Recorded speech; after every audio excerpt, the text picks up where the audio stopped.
Hello, everyone. This is another Freedom to Feel conversation. And my guest today is Dr. Terri Bacow. She's an expert in cognitive behavior therapy. She's also the author of Goodbye Anxiety, a guided journal for overcoming worry. So, this is my brief introduction to you, Terry, but there's a lot more I know to your bio. The whole full bio will be at the end. A question that I love asking my guests from the get go, for some reason, it never left me, is how would you introduce yourself? Who is Terry in her own words? Sure, I'm happy to introduce myself. I am a clinical psychologist in private practice in New York City, and I'm also someone who has two kids and a spouse. I don't have any pets. Um, I am also an author. I wrote the book that you so beautifully mentioned, and I see a lot of clients in my practice with anxiety related disorders. And as someone who is a little anxious herself, I feel um, uniquely qualified to help, particularly with CBT and other evidence based therapy approaches. Right, which is wonderful. I love your work and your intention to help others. It's just really beautiful. I'm very spiritually, let's say, inclined. My views of life, of myself, is a spiritual one, but I'll probably mention that later. So, what inspired you to become a therapist, and why do you focus on anxiety? I'm very curious. I know you mentioned your own experience too, but talk to me a bit more about that. Sure. So I think that the story I always tell is when I was a child, I remember following the family dog with a notebook, taking notes, and I referred to the dog as the subject. And then I took a psychology class in high school that was so interesting. And it's a subject area that I kind of just nerded out on. And because I was shy when I was younger, I think that anxiety in particular seemed like a good area to focus on. Right, right. And it's the funny thing is that we all have the problem. If it is considered a problem, we all have anxiety issues, episodes, isn't it? Moments. Um, the initial question about anxiety is anxiety a chronic form of stress? And what's I would love to know the difference in people who are watching too. Anxiety, worry, stress, and even something that my husband sometimes says he calls nervous condition, in his own terms. So yeah, talk to me about the difference between all these concepts. Of course. So the first thing is to distinguish between stress and anxiety. I think that's an important distinction because stress is temporary while anxiety is ongoing. Stress is proportional and anxiety is an overreaction. So stress can also be positive. Like if we're moving from one house to another, that's stressful. It's also proportional and understandable. So you could be stressed about moving and you could be anxious about it. Oh no, when I move into my new house, it's going to be terrible. I won't have any of my things. And, we want to adapt to the transition. So that's the difference. Worry is under the umbrella of anxiety. And worry is future focus. So fear is when you're afraid of something in the present moment. So let's say there is a wild bear in front of your car. Then you're going to be afraid. Worry is if you're kind of concerned, oh no, I'm going to go driving today. And what if I see a wild bear in front of my car? Yes. Yes. It's funny. So it has to do with thinking, and that's why it's cognitive behavior therapy. So it's addressing belief systems in the way we think. So it's pattern of thinking. That's interesting. How do we begin with those patterns? Is that something that starts in childhood? Many of them do. Many anxiety disorders do begin in childhood because of the genetic piece. Anxiety is genetic, it runs in families. Typically, those amongst us who have problematic anxiety have a first degree relative who is also anxious. So maybe you have a grandparent with OCD or your mom and then sometimes we also observe our parents behave in anxious ways. I said that you have the combination of nature and nurture. Wow. Yes. That's one that's wow, it's a tough one to address when it's, it's not really coming from, let's say, something that's inherently yours, but it is at the same time because it's within your DNA. And I just wonder, so all of us must have this a stress code in us because it's has been with ancestry, isn't it, Terry? We all have our ancestors all have gone through a lot of stress and horrible experiences and tragedies. So that makes a lot of sense. I have heard about hypnotherapy that really has helped a lot of people in a therapeutic settings, of course, to go back and kind of trace where the anxiety comes from. And then so that's clear that's not from let's say this lifetime or in this body, but it's coming from this background. Is that something that you recommend sometime? Great question. So I'm not an expert in that area. So what I'm going to say just has a disclaimer that I'm not an expert. But hypnotherapy tends to be used when people have habits that they like to break. So if someone is smoking, they really like to break that habit. And it could also be part of something called EMDR, eye movement desensitization therapy, when people have experienced a really traumatic experience that they're trying to repair. It's not recommended for anxiety. What it is recommended is an approach that has more research support specifically for anxiety, which tends to be what I call alphabet soup. So um, things like CBT, DBT, ACT, all of these kinds of therapy have been shown by research to be really effective for anxiety. That's the path that I would go. Yes, thank you for clarifying that. I just brought that up, I guess, because I talked to a lot of hypnotherapists, and they all kind of, in a sense, they say that that's something that could be fixed with or corrected with hypnotherapy. But yes, I absolutely understand that that's not your area, and I even apologize for saying bringing that up. It's very fresh in my mind, I guess, from talking to other people. So, would you say that anxiety? It stems from fear as well? Is that something, would you say this is the underlying of most of our mental, let's say, turbulence would be fear? I wonder if you have this understanding as well. So the answer to that would be yes, with the kind of clarification that when we're afraid, we have a thought or interpretation about the situation. So, some people have phobias, like they're really, really afraid of clowns, for example, or lying, high places. These are some common fears. And when people have those fears, they have a specific belief about the situation. For example, that a clown is scary and disturbing, while somebody else might see a clown and say, "Oh, that funny looking clown. It's here to entertain me." So anxiety always begins with a thought, a belief, an interpretation. Yeah, so it goes back to belief systems, right? Interpretation of reality, of what's happening.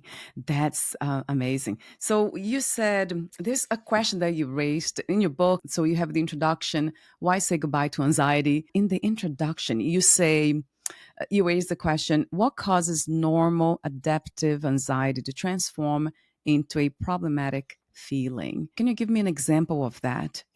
This movement from worry, this very naive in a way, worry to become anxiety, something that's clinical, something that could become a problem. So anxiety is adaptive.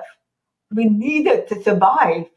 If a bus goes in front of you, it's best to be anxious and to move out of the way. So from an evolutionary standpoint, anxiety is not a bad emotion, it's helpful. The point at which it becomes problematic is if it's chronic, it's ongoing, it interferes with your sleep, you're canceling plans, you're up all night worrying, maybe you can't focus because you're really preoccupied with your worry. So when anxiety becomes distressing and interfering, that's when it's best to really seek treatment or support. Right. Yes, that's definitely the case.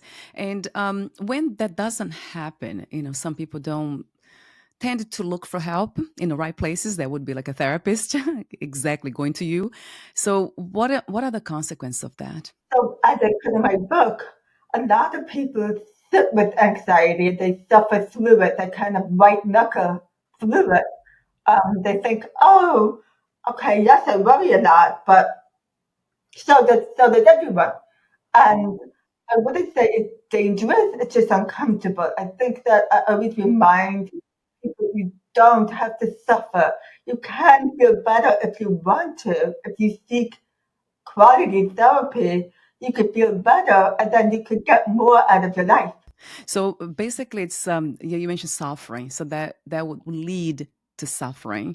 Um, I have heard about the difference between pain and suffering. That pain is something natural that all of us experience, but we don't need to hold on to the pain and and just drag it around our lives or throughout our lives. That just makes a lot of sense to me. I have a like this fundamental question for you, Terry. How do you make sense of suffering in general? Why do some people go through really some painful, deeply painful experiences and some don't? I'm so excited to answer this because you mentioned you've been thinking about pain and suffering. And these words might sound the same, but they're really different. And the way that psychologists think about it is that pain is unavoidable while suffering is optional. And what that means is we are all going to face adversity. We cannot avoid it. It's just a part of life. Suffering is refusing to accept pain. It's fighting against pain. It's saying to yourself, this pain is unacceptable. I can't tolerate it. I'm never going to get better. That's when we suffer. Yes, yes, that's it. So it goes back to thinking, the belief system, the limiting belief systems, as I heard as a term, right? There's a belief system that limits us. Yes, I can't help it. But in your book, you mentioned something that really caught my attention in a sense of resonating, really resonates with me deeply. I think it was part two. How can you say goodbye to anxiety? You mentioned the big picture. So look in your heart. What do you truly care about most? And then at the end of your days, how will you want to have lived the moments in your life? So this is pretty much how I live my life. I start with the end, and it's not really an end of this life. It's almost like the end of suffering, the end of not feeling sufficient and enough. When you mentioned this in your book about the big picture, being able to look at your heart and listen to yourself and be true to you, then anxiety fades away, fear fades away. That has been my experience. So I would love to hear from you this particular kind of suggestion. Is that something that you have applied in your life too, or have seen your clients do? So this suggestion that I made comes from an approach that we call acceptance and commitment therapy, or ACT, which is similar to CBT. It's the third wave of CBT. And it's the idea that when we take action that are consistent with our values, we can see that bigger picture. So many of us are so focused on goals, and the goal might be to get a good grade or to lose weight. But when you think about the value might be to learn the material or to be healthy or to be a good person, a good friend, to have honesty, integrity. And when we align with those values, it really makes life seem more manageable. And it gives us a compass to focus on. And this can make the anxiety diminish when you really think about what is most meaningful and most important to you. Yes, yes, that's exactly how I see it. And then also, for me, has been very helpful not to expect anything. So, or to be very flexible when it comes to outcomes. So, whatever I do, I just am very open and curious. Oh, what could I have? It's almost like a child doing stuff, playing around, and just doesn't really, they are not attached or they don't really care about the outcome. It's all about the moment and what they are doing. So, I guess I learned to practice that too as an adult, and that has helped a lot. The idea of being in the moment and not expecting, not creating expectations from almost anything, which is kind of odd. And I know it's unusual because most people, they do have some sort of expectation, and I do too. But I think the difference is that I'm not. I wouldn't suffer if it doesn't happen. If something happens the contrary, it wouldn't affect me as much. And this, of course, is a training, the practice, training the mind and all that through spiritual understandings. Do you have, out of my curiosity, do you have any spiritual understandings of yourself in life? I'm happy to share. Um, I identify as Jewish, and um, I am in New York City, where many of us live, and certainly it definitely guides some of my thinking. Um, I wouldn't say that I'm the most observant person, but I do like the tradition and the concepts. I think they're lovely and meaningful. Yes. And it's really, yeah, really helpful, isn't it? And right, I love the words that you use, helpful, meaningful. So you mentioned in your book, typically there are three factors that contribute to developing problematic anxiety. And that would be observation, information, experience. I would love for you to kind of unpack these three components, if you don't mind. So comes from a three-factor model. Where does anxiety come from? What's the ideology? And the idea is that when we're younger, some of us might have, let's say, a tough experience. Maybe our parents get divorced or something difficult happens. And then sometimes we hear information. So people that um, hear frightening things on the news, that would be an example of information, or certainly Twitter or X as we call it, social media can be a source of information. And then observation is when we observe people in our lives behave anxiously. So if you see your mom having a panic attack about getting on a roller coaster, you might have an idea, gee, roller coasters are scary. Maybe I should stay away from that. So it could be any one of these three things. It could be all of them. It could be you have a traumatic experience and you're exposed to frightening information and you observe your loved ones behave anxiously. These factors can contribute to the onset of an anxiety disorder, combined with genetics in particular. Right. That makes a lot of sense. So that raises the topic of look, it comes to mind trauma. That's a big one, isn't it? When it comes to stress, anxiety, and all that.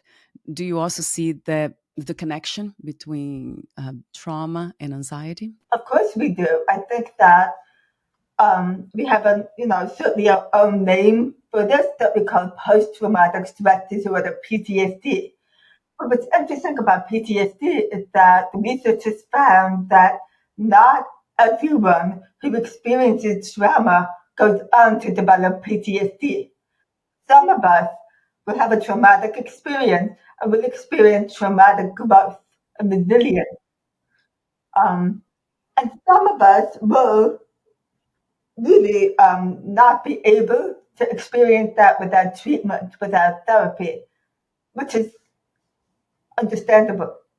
It depends on the nature of the trauma and your kind of inner disposition. I love that you said that too. Of course, it's very normal, right? That's a natural response. If we have something that is limiting us to search for help, to look for help. Once when we get to that point of understanding that we are not alone, we are not suffering, going through whatever it is alone, that it's okay to open up, it's okay to look for help.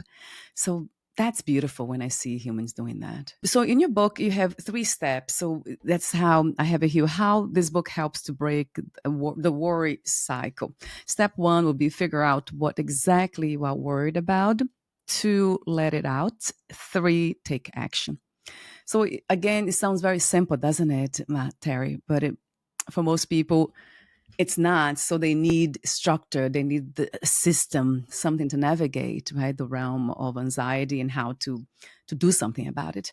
Are most of your clients coming from anxiety that's unrelated to trauma in a way, just from day to day living, or most of them coming from, let's say, deeply rooted in trauma? Great question. I would say it varies, the, the range of clients that I see. Some of them have had really tough life experiences, and some of them haven't. Which kind of goes back to what we were saying earlier about that you never know entirely how it's going to turn out when you have a tough experience. But I love how you outlined the three steps. And if I may, I'd like to explain them a little bit further. So the first step being identify the anxious thought, identify the specific concern. Many of us experience anxiety that is free floating, you know. It's just disorganized, We never anxious, we never worried. But I always encourage my clients to get really specific, really granular. What is the exact concern that you're having? Then I encourage them to let it out, which is articulate this verbally or in writing. Speak it to someone so that it's not swirling around your brain. Really let it out, which helps it process information.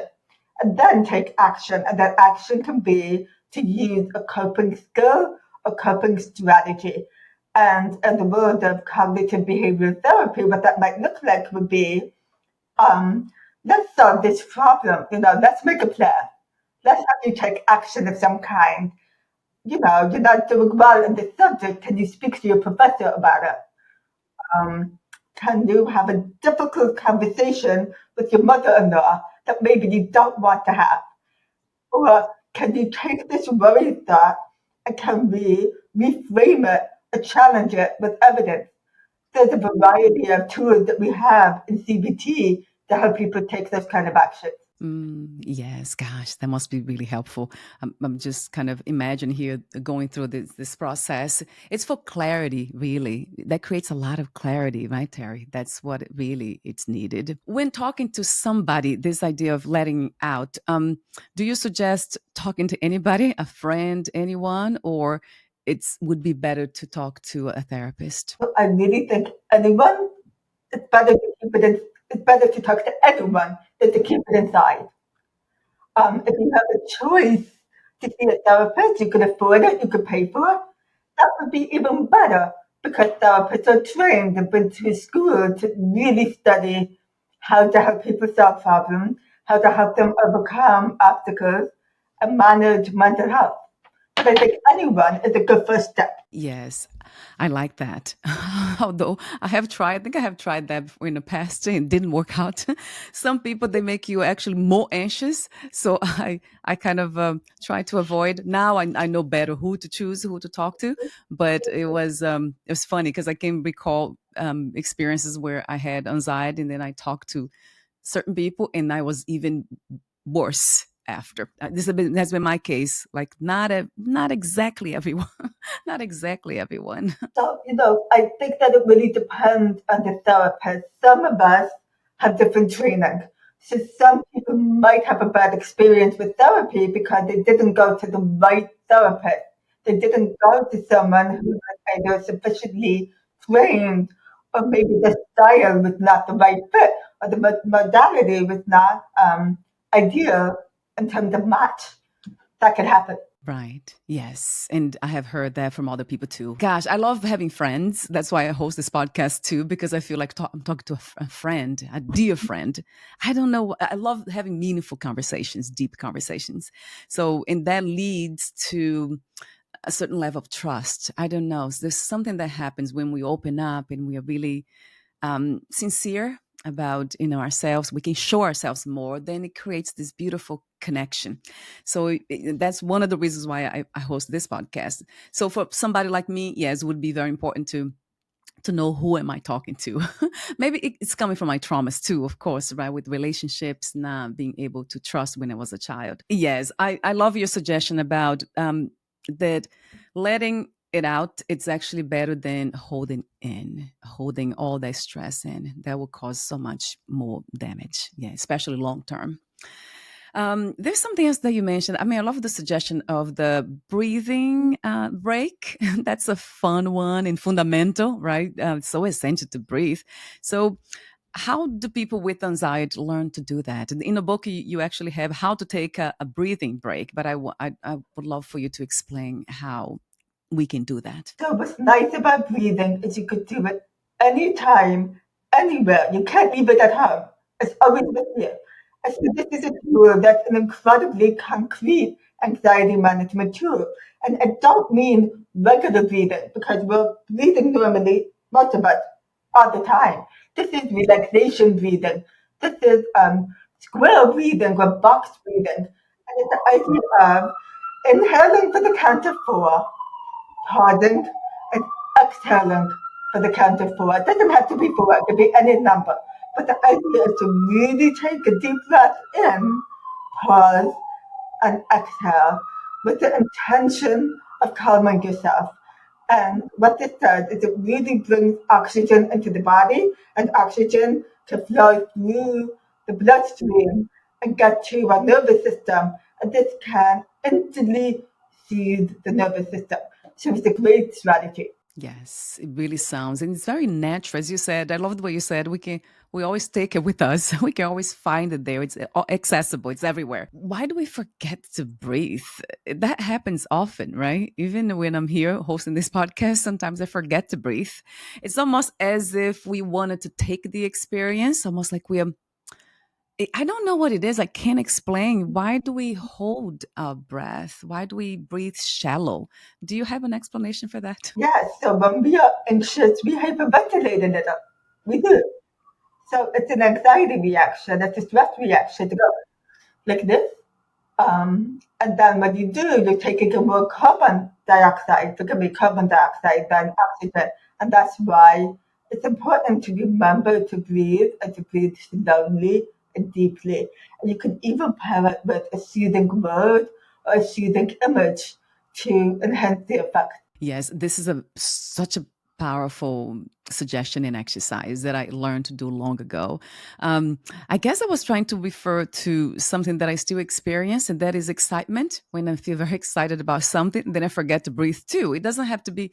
It seems like it doesn't have to be something negative, right? It's something positive too, a surprise, or you meet somebody that you really wanted to meet and have a conversation with, and then now you're so excited about it that you forget to breathe.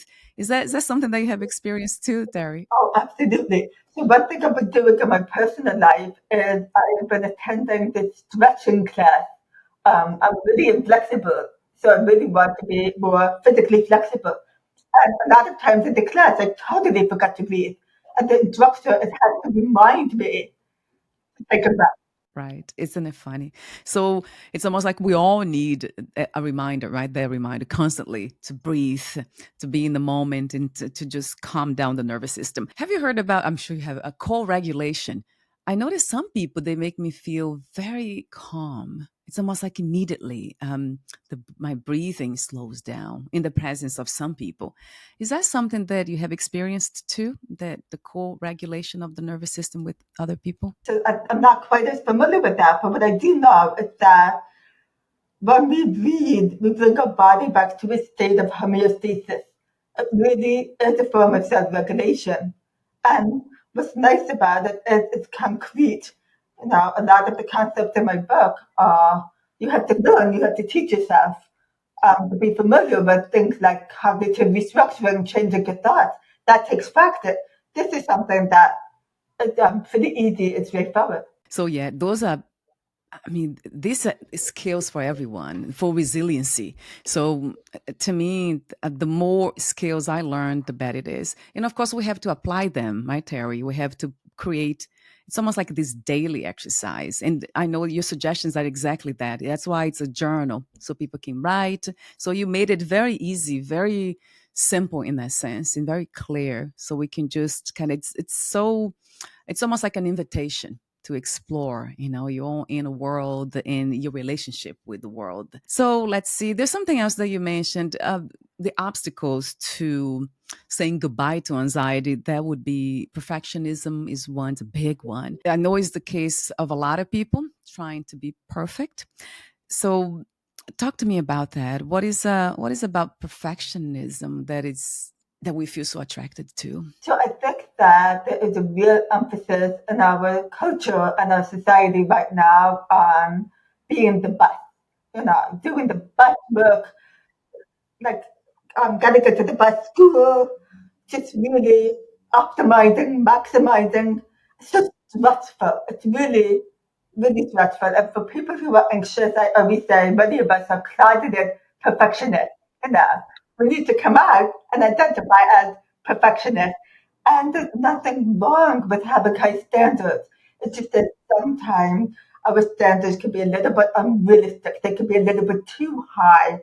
And if you set the bar too high, you can't reach it. And you're constantly going to feel disappointed that you're falling short of this goal that you can't reach.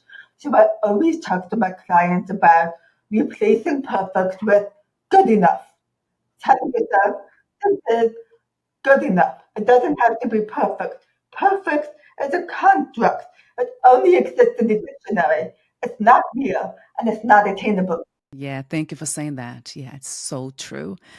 It's not real, it's not attainable. I was thinking about children. Do children tend to be this way too? Some children are born actually with this tendency of being perfect, or this is an imposition of society only in those standards? Certainly, some kids are like that. I think it has to do with again with genetics, with temperament, with the kind of family you grow up in. Um, there's a term that we use in psychology where we refer to it as high functioning anxiety. And what that is over functioning, over preparing, doing things well in advance, almost like we're afraid that if we don't do these things, it's going to turn out really poorly. And certainly in childhood, you can see some early stages, some early clues that you're going to grow up with HFA.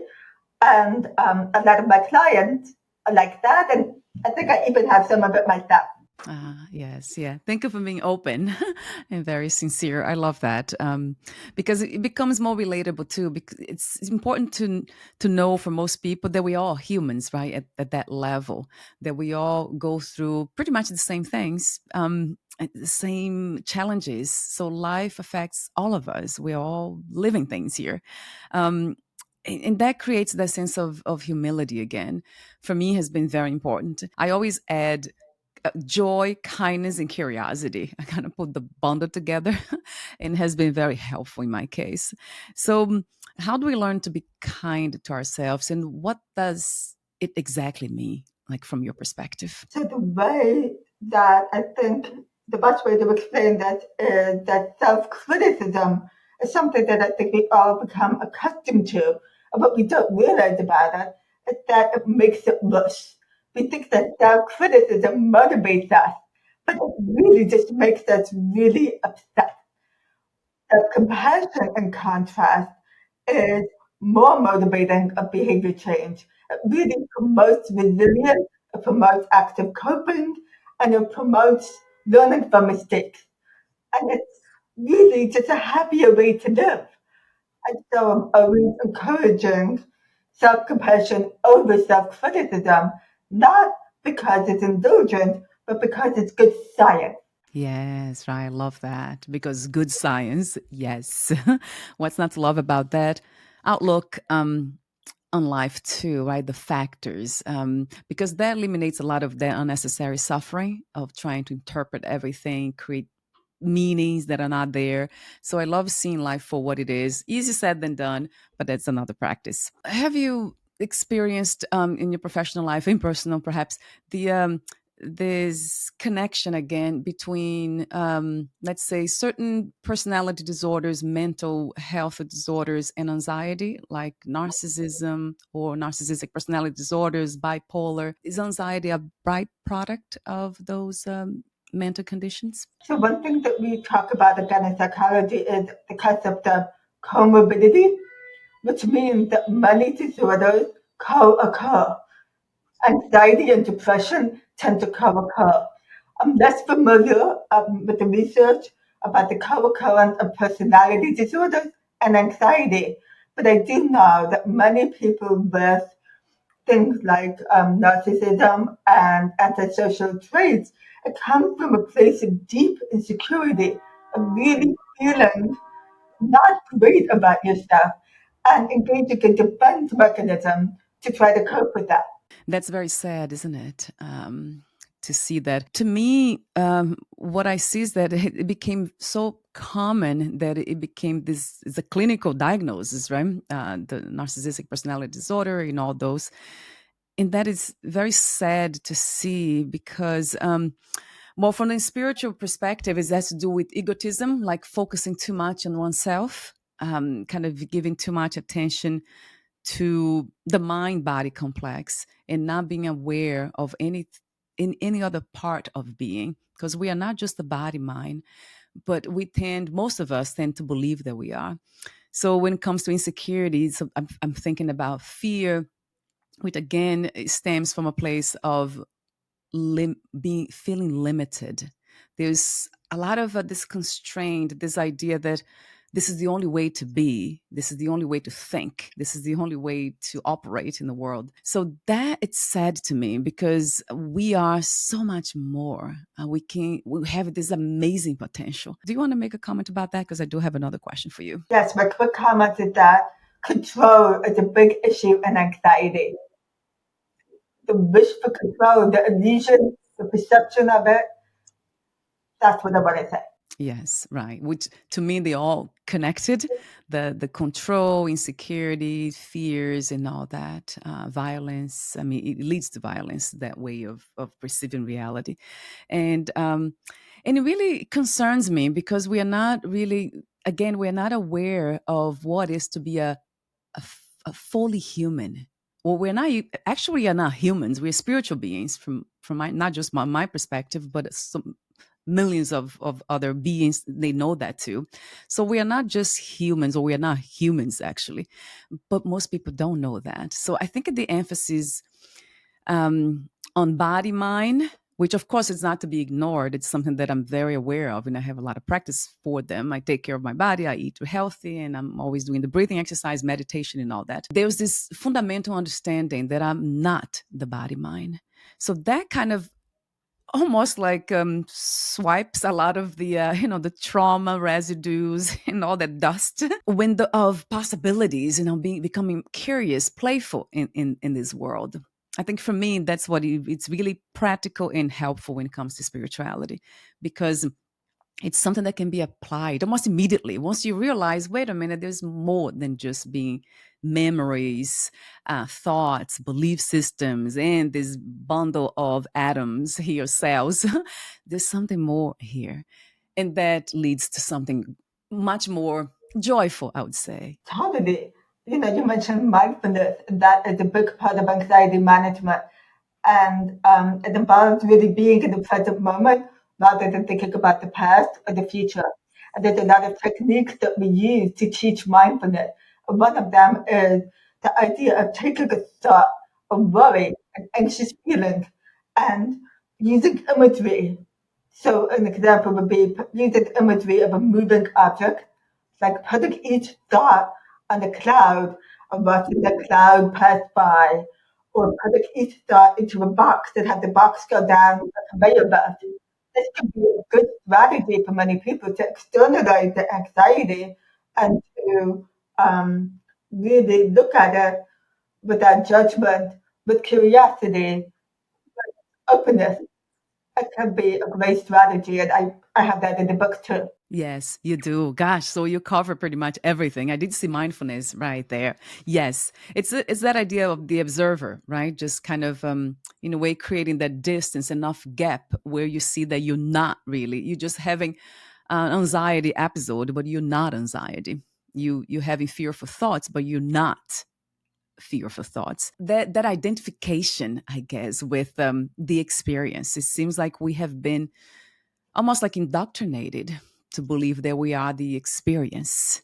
And then, okay, it's not just having anxious thoughts. People think that I am anxious. And that's where my concern is, because that's not what we are. We are curious, joyful, free beings that They're just here to have some fun. I know this is it's a spiritual thing, so I won't go deeper into it. I love talking about these things, but it really relates to psychology, though. It's amazing how one affect the others. And I know that I have done some spiritual bypassing before for my trauma issues, and it didn't work. So trying to use spiritual, let's say, solutions for emotional problems, we have to really kind of meet whatever it is at their own terms and their own kind of level of reality. So I learned to do that too. And that's why I love doing this, like talking to people like you and learning more and kind of confirming in a way from my own experience of breathing exercise, meditation, how helpful it is. It's just incredibly helpful. Thank you so much, Terry, for the beautiful work that you've been doing. It's truly beautiful. And you're so clear and practical. I mean, your book feels, walking in this very vast space, almost like nature itself. And just, it's a beautiful walk. That's how I felt. So thank you for your contribution to well-being. Thank you so much. That makes me feel wonderful, and I'm so happy to be here. And thank you for having me. It was such an invigorating conversation. Thank you for saying yes. Thank you. I want to mention, before we say goodbye, I do have a few more questions for you. So your website is Dr. Terri Bacow. Gosh, did I get it right? I hope I'll have it clickable so it's easy. So it's easy.com.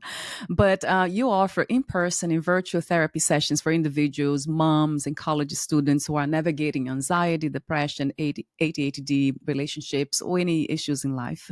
So you also offer a free consultation, which is wonderful, so they can try it out. Did I miss anything about your services, Terry? Nope, you got it. And did you leave anything unsaid for this conversation? Anything that you'd like to?